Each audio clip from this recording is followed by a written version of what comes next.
পটল পোস্ত তো আপনারা অনেকভাবেই খেয়ে থাকেন, একবার এইভাবে রেসিপিটা বানিয়ে খেয়ে দেখুন।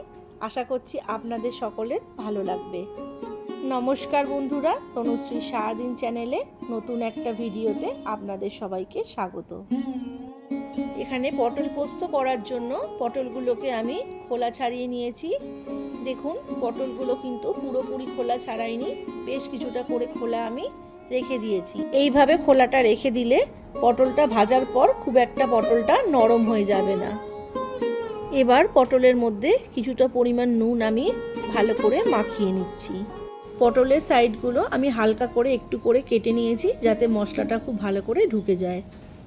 দেখুন, সব কটা পটলে আমি ভালো করে নুন মাখিয়ে নিয়েছি। আজকে আমি পটলে হলুদ ব্যবহার করব না, পোস্ত করব যেহেতু হলুদটা আমি অ্যাভয়েড করছি। কড়াই রিফাইন তেল দিয়ে পটলগুলো খুব ভালো করে ভেজে নিচ্ছি।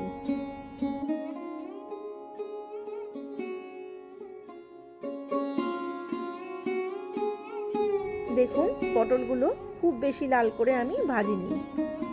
ওই তেলের মধ্যেই দুটো শুকনো লঙ্কা ফোড়ন দিয়ে আমি ওর মধ্যে দিয়ে দিচ্ছি একে একে আদা, জিরে, কাঁচা লঙ্কা বাটা, টমেটো, পরিমাণ মতো নুন, লঙ্কার গুঁড়ো আর স্বাদ মতো চিনি। ভালো করে মশলাটা কষানো হয়ে গেছে। এরপর আমি পোস্তটা মশলাটার মধ্যে দিয়ে দিচ্ছি।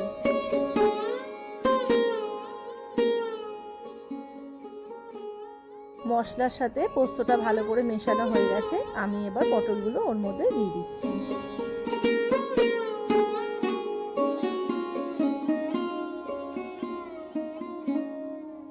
পোস্ত বাটার জলটা আমি এর মধ্যে দিয়ে দিলাম।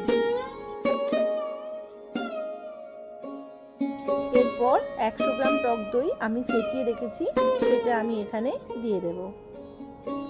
আর দিচ্ছি সামান্য পরিমাণ জল। দেখুন, ফুটে গা মাখা হয়ে গেছে, আমি এটা নামিয়ে নিচ্ছি। তো বন্ধুরা, ভিডিওটা আপনাদের কেমন লাগলো অবশ্যই কিন্তু জানাবেন। যদি ভিডিওটা ভালো লেগে থাকে তাহলে একটা লাইক, কমেন্ট, শেয়ার করে দেবেন।